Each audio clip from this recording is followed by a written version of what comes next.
Na audiência pública que discute a atual situação dos prédios tombados em Bauru e toda a memória histórico-cultural, Fábio Palota, historiador, memorialista, que atua com as questões dos estudos também do patrimônio e das questões locais, deu uma sugestão para constituir uma comissão. Por que o senhor acha que essa intervenção é importante aqui a partir deste encontro? Uma comissão seria importante ser realizada pelo Legislativo, porque o Legislativo, ele que cria as leis que disciplinam a questão da proteção do patrimônio, como tombamento, isenção de impostos para preservação total ou parcial dos imóveis. E nós temos, simplesmente, além da questão do patrimônio cultural material, que está relacionado com as casas do Centro Histórico de Bauru, nós temos todo um patrimônio industrial ferroviário, que virou arqueologia industrial ferroviária, que deve ser preservado e deve ser restaurado para que no futuro nós possamos gerar milhares de empregos relacionados a um roteiro, um itinerário de turismo industrial ferroviário.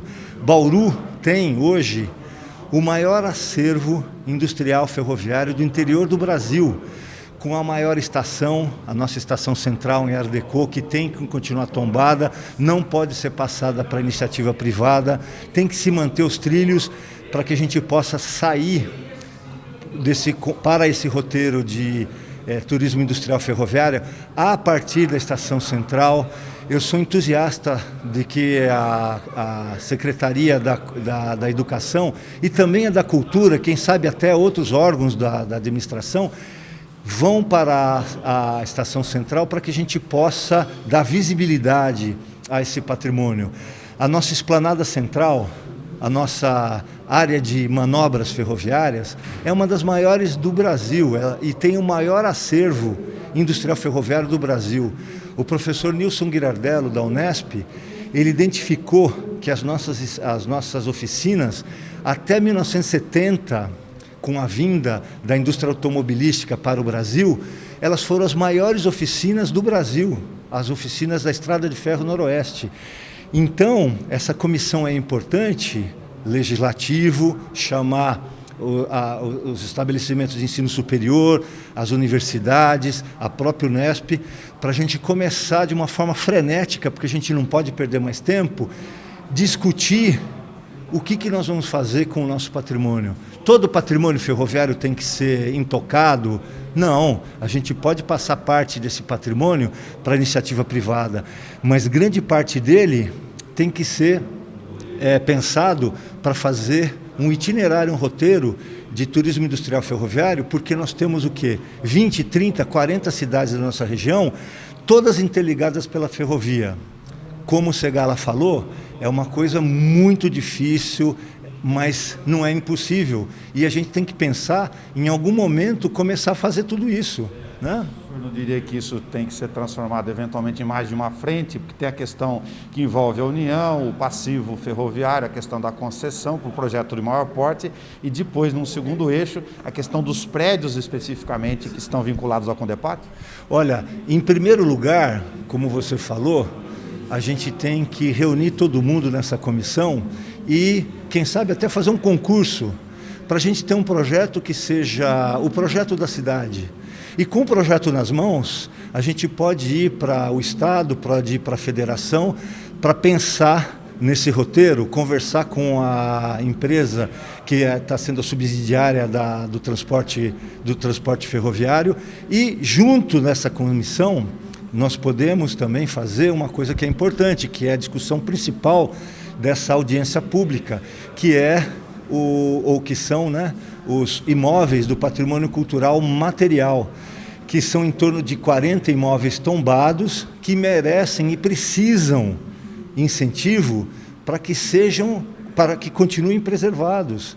E como eu disse na audiência, já existe desde 2012 uma lei que não foi sancionada porque deu um problema de inconstitucionalidade, em que o CODEPAC autorizava a 75% de desconto do IPTU, se o imóvel fosse preservado integralmente, e 50% de desconto de IPTU se o imóvel fosse preservado só a fachada, mas esse dinheiro da isenção teria que ser aplicado na conservação do próprio imóvel. Mas existem outras coisas que poderíamos pensar, com auxílio principalmente da Universidade Estadual Paulista, que é a Unesp, que, como eu disse na audiência, tem os maiores especialistas em patrimônio industrial ferroviário do Brasil.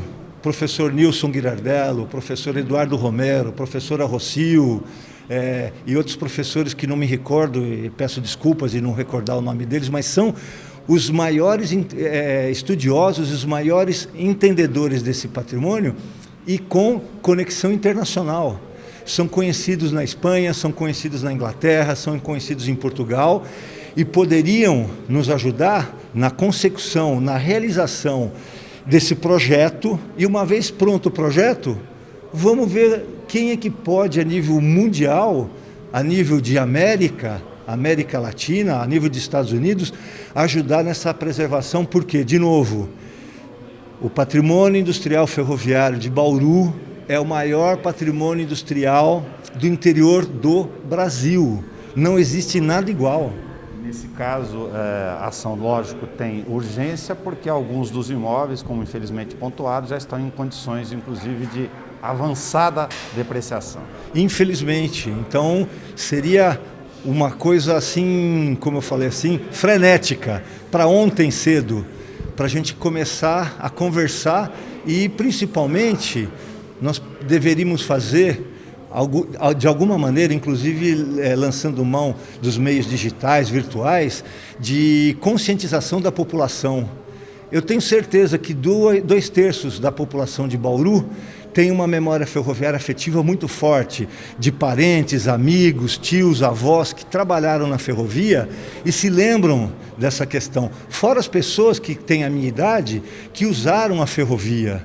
Então, se a gente fizesse, com o apoio do Legislativo, com o apoio do Executivo, com o apoio das entidades de ensino superior, um movimento forte de esclarecimento, ir para as redes de televisão, ir para as redes de rádio, que hoje funcionam como televisão também, seria uma coisa fantástica. Inclusive, o Legislativo, com a sua televisão, poderia começar a produzir pequenos históricos sobre a cidade e lembrar desde a questão indígena, dos Caingangue, Oti Chavante, passando pela ocupação da terra, pelo centro histórico da cidade, pela floresta de Cerradão que nós temos, chegando até o nosso patrimônio industrial ferroviário.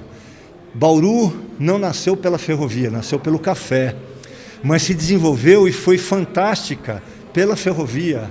E todos esses imóveis hoje que nós estamos discutindo se serão destombados ou não, nasceram em estilo eclético, estilo art déco, diversos estilos arquitetônicos, devido ao progresso que trouxe a ferrovia. E um progresso que custou caro, custou milhares de vidas dos indígenas, custou caro financeiramente, porque o Getúlio Vargas, o nosso ditador de plantão, na década de 30, investiu pesado na Estrada de Ferro Noroeste, na Estação Central. Estrada de Ferro Noroeste, a única estratégica que foi pensada para a gente não perder o Pantanal Mato-Grossense, para a gente não perder o Pantanal devido à Guerra do Paraguai. Se nós tivéssemos perdido a guerra, nós ficaríamos sem o estado do Mato Grosso, que naquela época era tudo, né? Era o Mato Grosso e o Mato Grosso do Sul.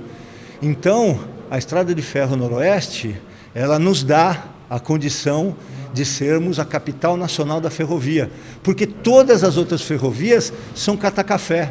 Elas estavam preocupadas em levar o café do interior de São Paulo para o Porto de Santos.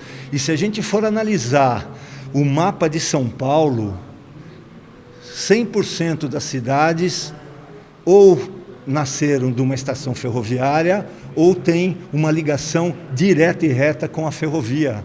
Então, São Paulo é ferrovia e a ferrovia é São Paulo, certo? Muito obrigado, Fábio Pallotta, historiador que falou conosco. A audiência pública está disponível na íntegra para você assistir a hora que você quiser, com documento público na página da TV Câmara no YouTube. É só clicar em vídeos. Nelson Gonçalves para a rádio e a TV Câmara Bauru.